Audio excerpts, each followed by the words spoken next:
Manipayong dayong kilom-kilom Subo, Kabisayan ug Mindanao uban ni Dr. Iris ug ni CB diri sa Bukirang Barangay sa Kasili sa Konsolasyon kini si Leo Lastimosa. Magpasalamat nga sa makausapa bisan weekend inyo ming gipadayon sa inyong tagsa-tagsa ka mga Pinoy-anan. Karong hapuna ang atong sugilano naguluhan mga ilaga. Hangtod karon nagpadayon ang atong kahadlok sa mga ilaga. Kahibaw ba mo nga sa daghang katuigan sa nasudnong politika, nahimong sentro sa diskusyon, nahimong sentro sa lalis sa Kongreso ang mga ilaga. O kini sugilanon nga among ipadangkat ninyo karong hapon, naglambigit ni ug usa ka subuanong kongresista nga mo'y nibarog para sa mga ilaga. Yes, there was a time nga usa ka subuanong kongresista nahimong kampiyon sa mga ilaga. Sa tiyang diauhag ang iyang kaubanan sa House of Representatives nga patyon ang mga ilaga kay nakahulga sa panguma. Barog siya para sa mga ilaga. Para niya, dili angay patyon, labaw ng dili angay puuhon, in fact, mas maayong buhion, mas maayong palambuon, mas maayong padaghanon, aron kanon ang mga ilaga. Hinaot nga, di mo ludon sa ato sugilanon, pero purely paglabas di sa kasaysayan sa Subo. Wa tay lain nga motibo sa pagsabwag og kaluod or unsa, but hopefully dunay tay makatunan gikan ining nasudnong debate mahitungod sa mga ilaga. Nahitabo ang lalis sa Kongreso mahitungod sa mga ilaga 1954. Ang kongresista sa Lanao nga nahimong usa sa labing bantugan nga Muslim leaders sa atong kasaysayan, si Dumukaw Alonto ni Barog aron sa pagpahigayon og diskurso. Iyang giauhag ang kadako sa hulga sa mga ilaga sa kaumahan sa Mindanao. Iyang gihulagway ang daghang mga ektaryas mga humayan, mga maisan nga napuo, nangamatay, na wani ang mga bunga, napildi ang mga ani tungod sa daghan kay mga ilaga. Iyang gigamit ang mga statistics, mga numero sa Department of Agriculture o sa Bureau of Plant Industry ni atong higayuna mahitungod sa kadako sa peligro sa mga ilaga, kadako sa hulga sa mga ilaga. In fact, iyang giwarawara at tubangan sa iyang mga kauban sa House of Representatives ang pasidaan sa Agriculture Secretary ni atong higayuna na ang mga ilaga posibleng hulga sa nasudnong seguridad. Yes, there was a time nga ang DA Secretary, Agriculture Secretary ni pasidaan, 1950s kini ha, sa ato pa administrasyon ni Presidente Diosdado Macapagal. No, dili Macapagal. 1950s pa man. Si Macapagal din naman sa 60s. Niya itong higayuna, grabe kayo ang away sa Estados Unidos o sa komunista nga mga nasod sa kalibutan, labi na sa mga aliado sa Russia. Ug ang Agriculture Secretary ni pasidaan nga ang mga ilaga mahimong gamiton nga ahente sa mga hulga sa nasudnong seguridad. Unsaon man, matud niya, ang mga ilaga mahimong gamiton sa North Korea, mahimong gamiton sa Russia, aron butangan nila og kagaw sa bubonic plague ug ilang buhian din sa ato sa Pilipinas aron nga mga matay tagtanan sa bubonic plague kay na infected ang mga ilaga nga gipakatap din sa ato. Inguna na kapinuang ang mga pasidaan sa una. Pero mauto ang anti-communist hysteria. Ani adtong higayuna mo barog ka batok sa komunismo, believe kayo ang Estados Unidos nimo. Mo na nga daghan kay ta mga heads of state, daghan kay ta mga presidente sa Pilipinas ug sa ubang kanasuran dinhi sa Southeast Asia nga nagpaka-anti-komunista aron makuha ang funding batok sa komunismo sa Estados Unidos ug sa mga nasod sa Europa nga nahadlo kaayo sa expansion sa mga communist countries nga aliado sa Russia, sa China, sa North Korea ug sa ubang kanasuran nga nagkomunista. Ug natong higayuna ang Vietnam, usa sa mga giisip nga dakong hulga sa demokrasya dinhi sa rehiyon. Pero di ta maghisgot og demokrasya. Ibalik na itong hisgot ang mga ilaga. Pero usa to sa hisgutan. Nahisgutan ni Kongresista Dumukaw Alonto nga ang mga ilaga, dakong hulga sa panguma, sa panginabuhi, ug sa iyang katawhan sa Mindanao, labi na sa iyang probinsya sa Lanao. Taod-taod, doon ni isa og kamot. Nitanyag nga mo interpellate. So privilege speech to kang alonto. Niubos sa lagda sa house, human sa imong privilege speech, mahimo kang ipaubos og interpellation. Sa ito pa, makapangutana ang imong mga kauban sa house. Ang kamot nga giisa, iya sa kongresista sa Subo, si Ramon Dorano Sr. Kongresista sa Subo atong 1954, si Ramon Dorano Sr. Ug nangutana siya, mangutana ko sa akong kaubang kongresista sa Lanao, sa Mindanao, ang Islam nihatag ba og importansya sa mga hayop? Nganong giauhag man yung puuhon ang mga ilaga, ang mga Islam? Unsa man ninyong pagtanaw sa mga hayop, dili mga kinabuhi, nga angay panalipdan?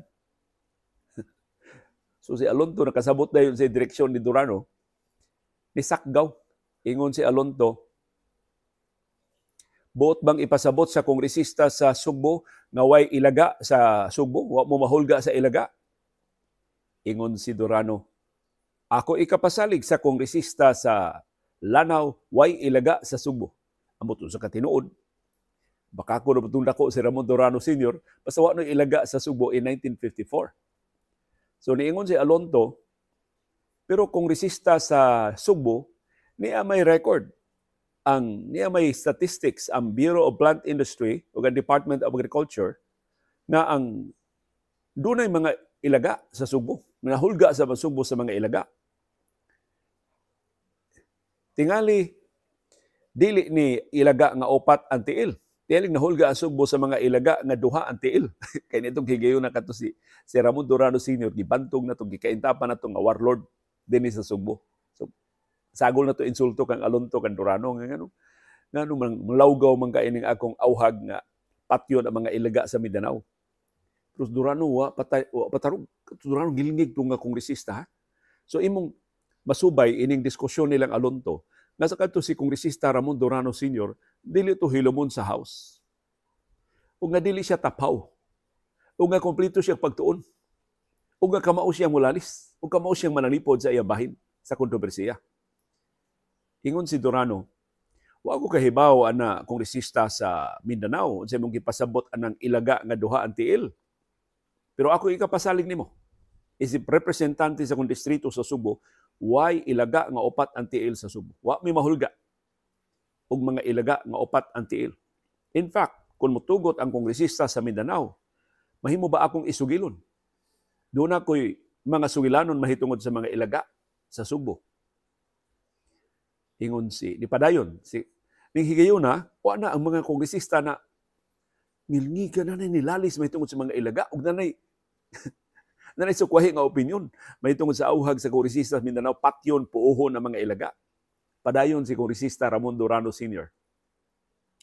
Atul sa ikaduhang gubat sa kalibutan sa Subo, dihang ang Subo gihasi sa mga Hapones, gipamatay ang among mga katawhan nga nisukol sa mga Hapones. Nagnihit kaayo ang mga karne sa Subo. Kaya ang mga mag-uma, wa na makabuhi o mga hayupan. Ang kamerkaduhan na sira kay gibombahan sa salbahis nga mga Hapones. So dihi gayon, nihit kayo ang karne sa Subo. Nihit kayo ang karning baka, nihit kayo ang karning baboy, nihit kayo ang pagkaon, ang karning para pagkaon sa mga Subuano. So nahibaw ka ba kung resista sa Mindanao unsay gihimo sa mga pansitan sa Subo? Ang mga pansitan sa Subo, wa naman sila masubak sa ilang pansit. Nisuway sila og dakop o mga ilaga, ilang gilimpyuhan o giihaw ang mga ilaga, o ilang gihimong subak sa ilang mga pansit. Ug ako malipayong mo pahibaw sa kongresista sa Mindanao na ang pansit sa Subo sa ikaduhang gubat sa kalibutan nga gisubakan o mga ilaga, perting lamia, nagbalik-balik ang mga suki sa mga karinderya, doon na pabidong ang pansit nga ilang mapalit. Nihugyaw og katawa ang House of Representatives. Amot, unsa ka tinuod, pero ingon adto og klase sa interpellation si Kongresista Ramon Durano Sr. So ana sa Alonto mura bag ano sa mga nang lawgaw mga katarong atong akong argumento sa hulga sa seryosong hulga sa mga ilaga. Sus, wa pa man mahuman. Si Kongresista Ramon Durano Sr. Ingos Durano, Kongresista sa Mindanao, mahimo ba? Mahibawon sa tika na ang Johns Hopkins Hospital, baduga naman kayo ng Johns Hopkins Hospital niadto sa Estados Unidos. Kung karon na siya mga sanga sa nagkaliling kanasuran sa kalibutan. Ang Johns Hopkins Hospital, Kongresista sa Mindanao, doon ay pagtuon. Ug ilang pagtuon nakakaplag nga doon ay duga sa ilaga nga mahimong i-extract o mahimong i-injection og tao ug ang mga lalaki nga baog makapaanak. Hugyaw na sa mga kongresista. Ingon si Kongresista Ramon Durano, tinuod na, susihan ninyo. Doon ay pagtuon ng Johns Hopkins ng extract sa ilaga, mahimong i-injection og laki nga baog ug makapaanak siya. Among laki nga baog. Sa ato pa, kongresista sa Mindanao, mo na akong punto. Ug atong nuntan kanang imong awhag, na atong patyon ug atong puuhon ang mga ilaga, posibleng mawad-an ta og adunahan nga tinubdan sa pagkaon. Kay ang mga ilaga, kongresista sa Mindanao, pamilyar na sa rabbit, pamilyar na sa mga kuneho. Ug ang karne sa mga kuneho, paborito dito sa New York, nakaadto ko sa New York, paborito dito ang karne sa kuneho. So kung pariente ra ang ilaga ug ang kuneho, mausab kalami ang karne sa ilaga. Mao to ang mga pansitan Subo sa ikaduhang gubat sa kalibutan gidugukan tungod sa karne ilaga na ilang gisubak sa ilang pansit. Og labaw tanan kongresistas Mindanao, kung imong yung ipapuo, imong yung ipapatay ang tanang mga ilaga, sama ra nga imong gikundinar ang mga lalaking baog nga wa nang gisulik kahigayunan nga makaanak, makaangkon og liwat, makapalambo sa pamilya, makapalambo sa atong populasyon, na makatabang sa pagpalambo sa atong nasunong ekonomiya. Kaya nitong higayuna, ang population growth gi-equate man sa economic development. Sa ato pa, si Kongresista Ramon Durano Sr., wa magbinuang. Wa siya manglawgaw. Doon ay igo nga sukaranan ang iya mga argumento. Sus, wa na sa Alonto na.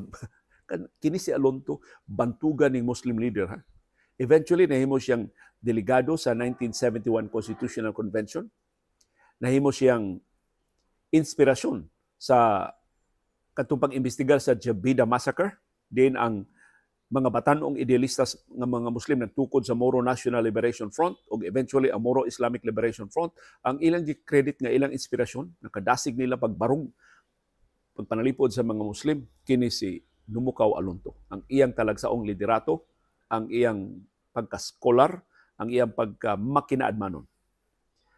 Dayon, pagkamatay ni Ninoy Aquino, kinis Dumukaw Alonto, usa ni sa mga nihit kayo mga leader nga Muslim nga ni barog batok sa diktadurang Marcos. Nipirma siya manifesto nga ni auhag og hustisya para sa kamatayon ni Ninoy Aquino. Kay si Ninoy, iyang gihinumduman, usas ni barog sa pagpalalipod sa tawhanong katungod sa mga Muslim at tubangan sa mga pagpanghasi sa diktadurang Marcos. Ug isip ganti, kinis Dumukaw Alonto natudlo ni nga commissioner sa Constitutional Commission. In 1986, sa ato pa, naka-apil siya panday sa atong 1987 Constitution, na nahimong sentro karon sa kontrobersiya na gustong ipausab sa mga sakop sa House ug sa Senado. Ug ang labing konkretong kontribusyon ni Dumukaw Alonto sa atong 1987 Constitution, mao na mga probisyon sa autonomous region sa Muslim Mindanao. Iya na. Ug ginuntan, nakumbinser niya ang ubang mga komisyonado sa Constitutional Commission na naka-umol anang 1987 Constitution na overwhelmingly giaprubahan sa mga Pilipinon sa nasudong plebisito sa 1987, 1 year after sa ilang pag-umol ana. Mao nang gitawag siya og 1987 Constitution. Sa ato pa kini si Alonto, bantugan ni nga Muslim leader, dili ni pipitsugin. Ug nakasugakod siya ni Kongresista Ramon Durano Sr. Giisip niya nagbugal-bugal si Durano, pero huwag makalalis. Nga doon ay sukaranan ang mga argumento ni Durano, ni pabor siya sa mga ilaga. Si Alonto, mao'y nakapasuod sa mga Muslim leaders sa Mindanao, sa Cairo o sa ubang mga Arab countries. Ug atol siyang panahon, daghan kay mga Muslim scholars na naka-eskwela dito sa Cairo o sa ubang mga Arab capitals. So, ako kay siya kontribusyon sa mga Muslim.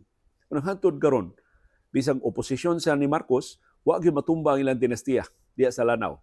Ang iyang mga apo, mao gihapoy mga kongresista sa Lanao, ang gobernador sa Lanao, I think hantod karon mao gobernador.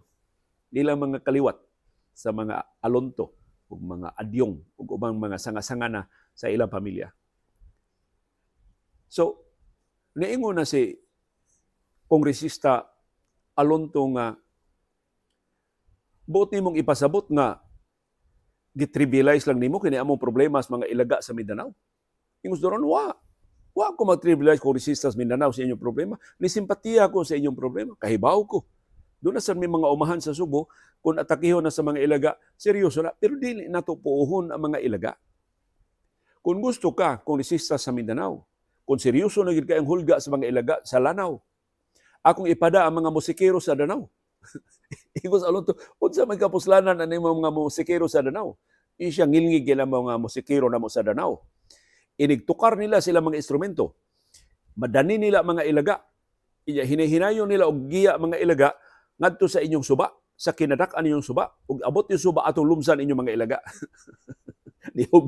Nihugyaw lasab ang mga kongresista. Basta ang diskusyon ni nagkainitay na gyud pag-ayo nga si Durano gon nisugyot, hibaw baka kongresista sa Mindanao unsay labing-labian nga bahin sa ilaga. Kanang atay sa ilaga, kongresista sa Mindanao unay labing-lamian. Ikatandi na sa kalami sa atay sa manok, sa atay sa baboy, sa atay sa baka. Sa ato ba si kongresista Ramon Durano Sr. so pa siya mobarog sa mga ilaga. So hito kay siya. Either tinuod tong iya sulti nga mga ilaga na himong putahe dinhi sa ato sa Subo Sib sa ikaduhang gubat sa kalibutan. Or suhito gyud kay siya sa mga ilaga. O tigkan-an gyud sa ilaga. Tigkaon gyud sa ilaga. Finally, niingon si Alonto, wa ba mabalaka ang kongresista sa Subo nga kung imong ipakaon ang mga ilaga sa atong katawhan, mga sakit ang mga tao kay hugaw kay ng mga ilaga. Oy, kongresista sa Mindanao, tubag dahil Durano. Ayaw tungluha ang mga ilaga. Tinuod ang mga ilaga sa Manila, ang mga ilaga sa mga dagkong syudad, maybe hugaw na, na sila mga kanal. Pero ang mga ilaga sa Amos Danao, ang mga ilaga sa mga umahan, kongresista sa Mindanao, mao'y kinalimpyuhan. Ang ilang kinaon mais, humay, mga lagutmon. Sila'y kinalimpyuhan. Mahimo silang tinubdan sa mga sustansya o sa mga nutrients nga gikinahanglan sa atong panglawas. As kang ngilngigang manoomon. Iyag yung napalipdan ang mga ilaga. Finally, mura na nagkainitay na yun, ang speaker nitong higayon na sa House of Representatives, si Jose Laurel Jr., iyang gi-recess, deklara siya og recess, niya gipabog ng uo nilang manoamon og ni Alonto. Pagkahuman, wa na diskusyon mahitungod sa mga ilaga. But of course, samtang lig-on ang mga argumento ni kongresista Ramon Durano Sr. dili popular. Wa gyud madawat sa mga Pilipinhon, labi na sa mga taga-syudad, na ipakaon ang mga ilaga. So wa gyud magsilbi ang iyang sugyot nga ang nasundon tong nahitabo din sa Subo. Maybe sa Subo tinuod nga nangaog ilaga ang mga Subuanon tungod lang to sa krisis. Kay naglihit pag-ayo ang karne. Karon dili man krisis, dili man hit ang karne, ngano mangaon man ta og ilaga. Kahinumdum mo gorong bago, doon na say problema sa ilaga sa Mindanao gihapon. Nya, doon na gihapon sila yung mga gisugyot nga bayran ang mga makapatay og ilaga o makadakop og ilaga. Unya basihan ang ikog sa ilaga. Pila ka ikog imong makuha, mausab ang gidaghanon kwarta nga ibayad sa gobyerno nimo. Aron pagdasig sa katawhan nga mapuo. Hopefully mapuo ang mga ilaga. Kay matag karon unya musulbong man na ang hulga sa mga ilaga diha sa Mindanao. Diha sa to'y sugyot, kuno ako masayop si katong Agriculture Secretary panahon ni kanhi Presidente Rodrigo Duterte, diha nagnihit sa bang atong karne.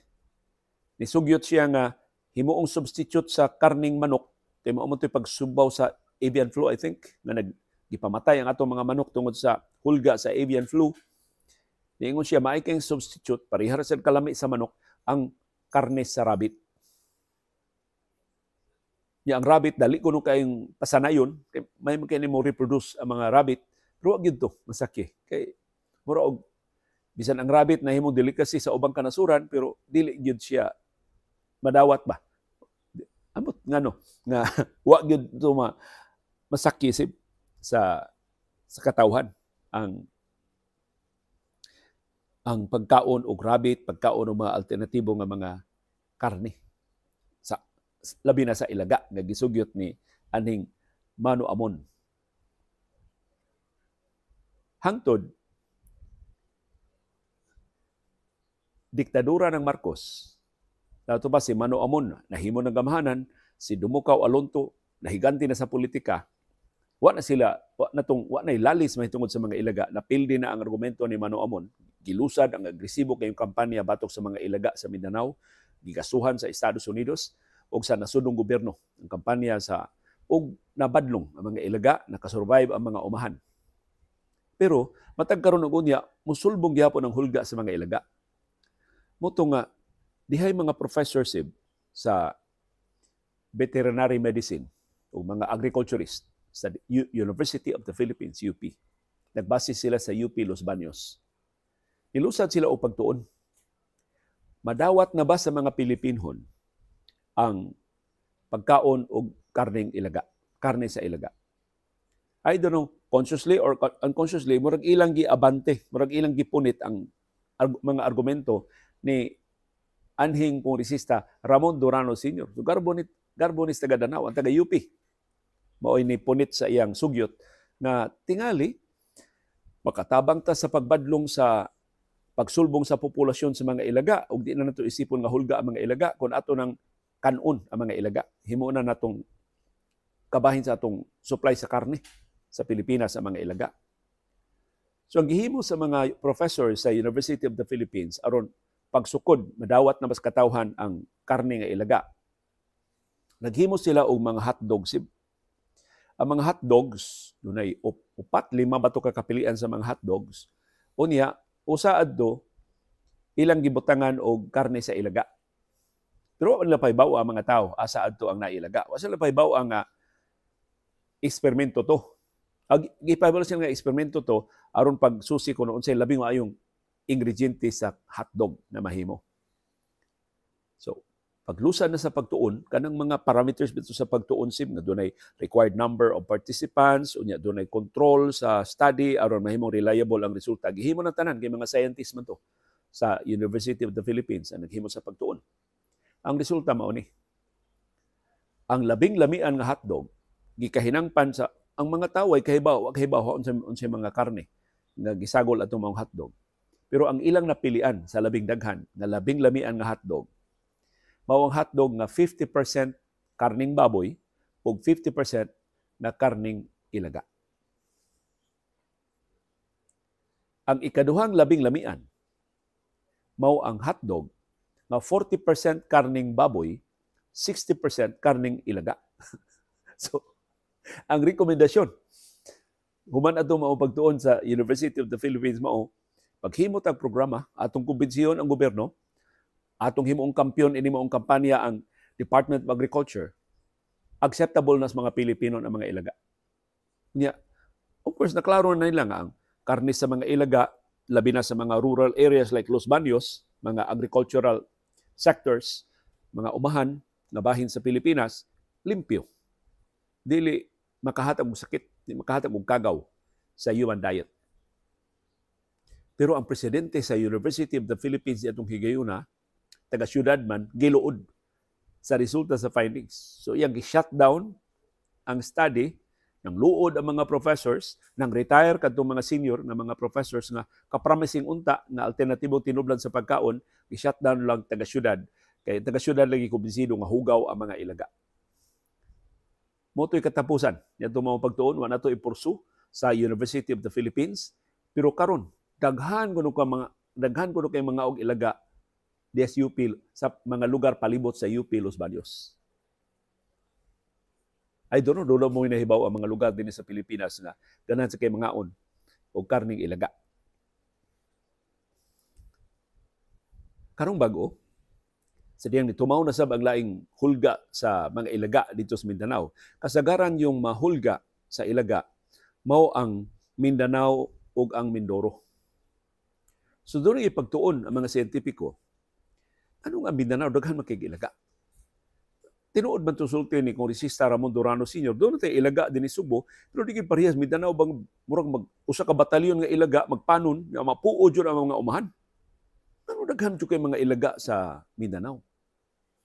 Makapakugang ang resulta sa ilang pagtuon.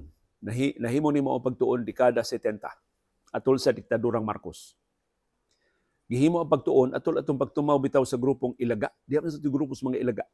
Atong ilaga mura to siya og usa sa mga grupo sa wa pa ang CHDF katong mga later on nahimong Alsamasa, nahimong Kadre, nahimo mga vigilante groups, ilaga moy usa sa labi dako kay grupo. Nya katong mga ilaga, grupo to sa mga Christian warriors, ang ilang kontra mga Muslim na warriors, mga basta violente kay ito, pinunggutay liog, bawsanay, Muslim o Kristiyanos. Ang mga Muslim na sila'y grupo sa mga magugubat sa mga musukol sa mga ilaga, pero ang ilaga sa diyang napopular na siya pag-edaghan kay siya mga membro. Gidungog mo itong mga ilaga nga mga dunay mga anting-anting na dili sad kublan og bala.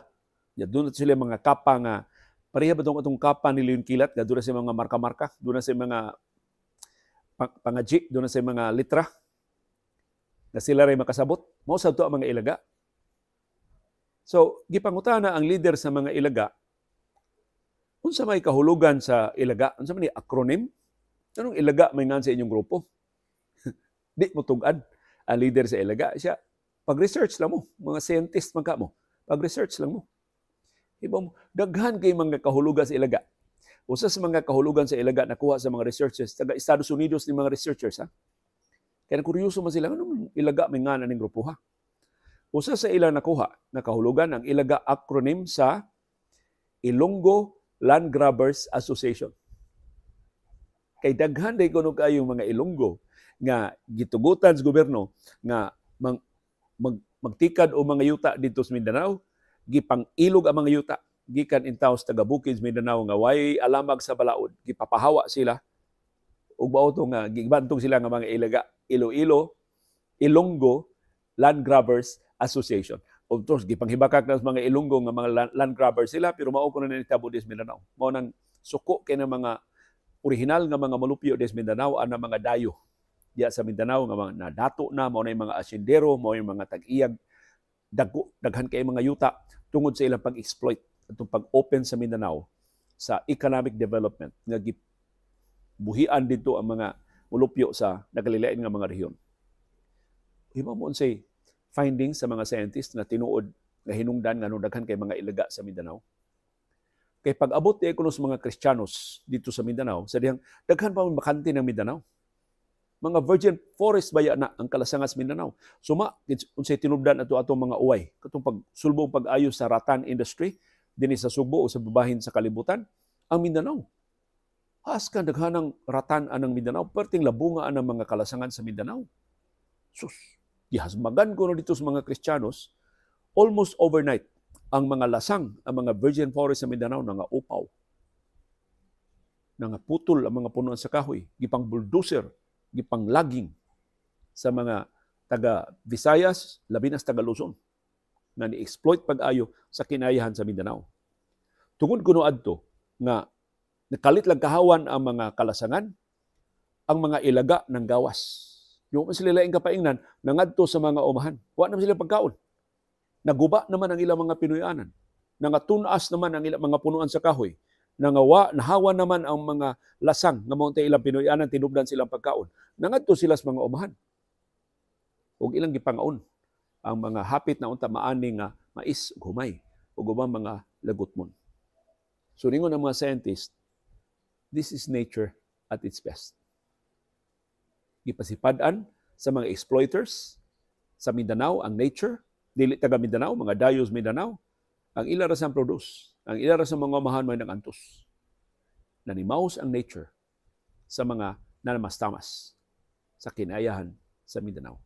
Ug mao nay real reason nganong hangtod karon ang Mindanao daghan kaayong populasyon sa ilaga. Ug bantag karon unya mosulbong ng ilang populasyon, moatake sila og mga umahan tungod ana. Mao nay sinugdanan.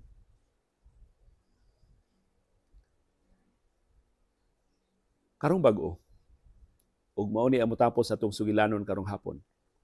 Sa latest nga pagsulbong sa pangatake sa mga ilaga diha sa Mindanao, gihimo ang pagtuon unsa ba gyud kadako nga hulga sa mga ilaga sa mga umahan.